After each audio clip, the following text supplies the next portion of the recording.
In today's video, I'm going to go over 5 tips that'll help you get the most out of your Dolby Atmos home theater. Let's get into it. Let's jump right into tip number 1, and that is tow in your height speakers. Now, of course, you have a few options when you have a Dolby Atmos setup. You can use the upward firing speakers that do the little bouncy house thing. You can use in-ceiling speakers, or you could use little bookshelf speakers as your height channels. And that's what I choose to do. And that's what I always recommend because you have the opportunity to aim the speakers if you need to. So just like my front, left, and right speakers and my surround back speakers, I'm going to tow in my front heights and my rear heights. And then we need to angle them down. And to what degree and how far you should, this is what I do. Simply stand up and I look at each and every one of my height channels and make sure they are hitting me right dead center in the eye. So I'm looking right at them when I'm standing up. Now, when I sit down, they should all be converging over my head. I did take a quick measurement when I was standing up. So I'm 65 inches off of the floor. And when I sit down, I'm 47 inches off the floor, which means the height channels are just about 2 feet above my head. And that's where they all converge. And from what I understand when making and mixing Atmos and listening back to it on the system, it comes out awesome. So this is definitely something you want to try. Tip number 2 has to deal with your bed layer speakers that are all the speakers on your ear level plane. Now, if you have a 5 ear level speaker system or 7 or a 9, this will apply. And that is to get your tweeters at the same height. Right now, I know in this studio, I sit where my ear is at 47 inches off of the floor. So I have all of my 9 ear level speakers. The tweeter is at 47 inches off of the floor. I had to use like some stands that are unconventional. They're essentially cinder blocks, and I've covered them up with black velvet. If you want a video about that, I think I have some footage. I use those to allow me to get the right amount of height for all these speakers so I can get the tweeters at the same height. Now, one of the main things that allows me to do this is that I'm using the same speaker for my center channel as I do my left and my right. Now, I understand this will be a hard thing to do, especially if you're using a horizontal center channel that is below a TV. But if you take some foam and angle it so that you can actually get a lift so that that tweeter is firing right at your face, essentially is what you want to do, that will definitely help. It won't be as good, but it's better than the tweeter firing and hitting you in the knees or something like that. You'll get better dialogue intelligibility, and it's overall just going to help your home theater if you angle that center channel up a little bit, if your center channel is below your TV. Now, if your center channel is above your TV, do the same thing. Use some foam wedges to aim it down. Now, if you don't know what foam wedges to get, I'll put some links in the video description so you can check those out. Tip number 3 is turning off dynamic compression. Now, I made a video about this in December of 2023, and over 128,000 of you have watched this video. And so most of you probably know what I'm talking about, but if you don't, there's a setting that you have to have, like Atmos movie running and engaging Atmos on the AV receiver. And then you go into the surround parameters section of your AVR and you turn off the setting that wasn't there to begin with.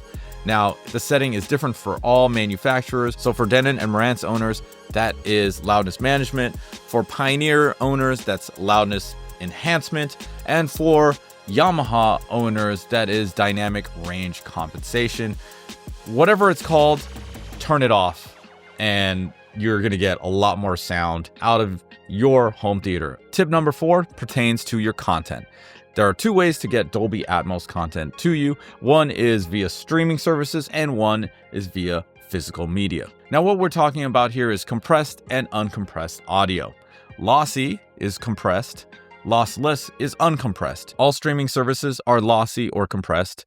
Anything from a 4K Blu-ray disc or any kind of Blu-ray rip, that is going to be lossless Dolby Atmos.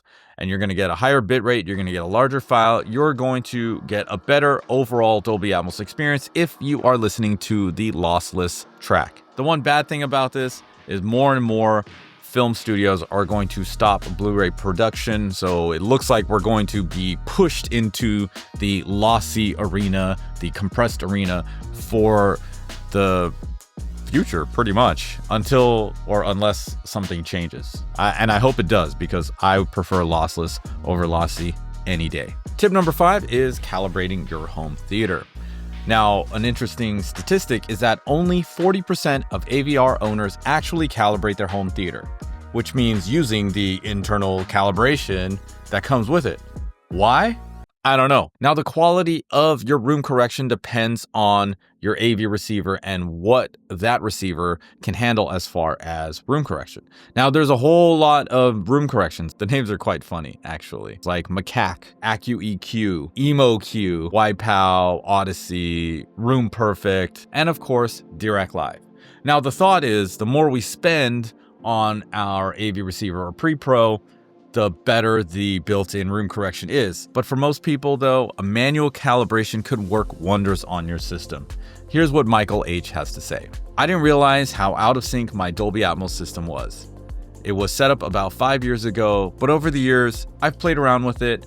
Well, I just threw it all out of sync. Wow, within 15 minutes of running the disc, my Atmos setup was working the way it should be. If your system sounds just okay, then I recommend buying the disc and making your Atmos setup sound the way it should. Now, what Michael is talking about is the Spatial Audio Calibration Toolkit, which was created by myself and Mr. Joe and Tell. And with just a simple level match, choosing your crossovers, adjusting your timing, you can get a great Dolby Atmos experience in a manual calibration setting that will sound better than the room correction in your AV receiver. We've built in 13 sections that will help you dial in your home theater and making sure you can get the horizontal and vertical cohesion with all your Atmos movies that you should be getting. Of course, you might be thinking, well, I don't know how to manually calibrate my home theater. Well, the good news is we have a 25+ page guide to assist you on the way to getting the best sound out of your Dolby Atmos home theater, along with video tutorials on how to use sections of the disc.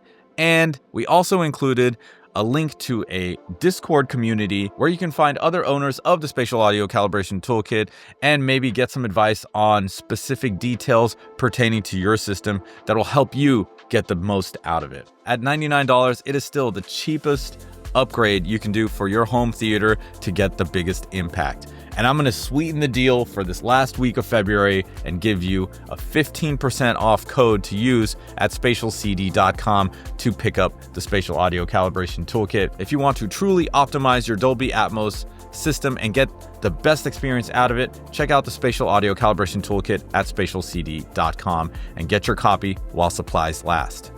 Now, if you have any questions about all the tips here, or if you have any more tips that you would like to let me know of, put them down in the comments below, and I'll see you in the next one. Peace.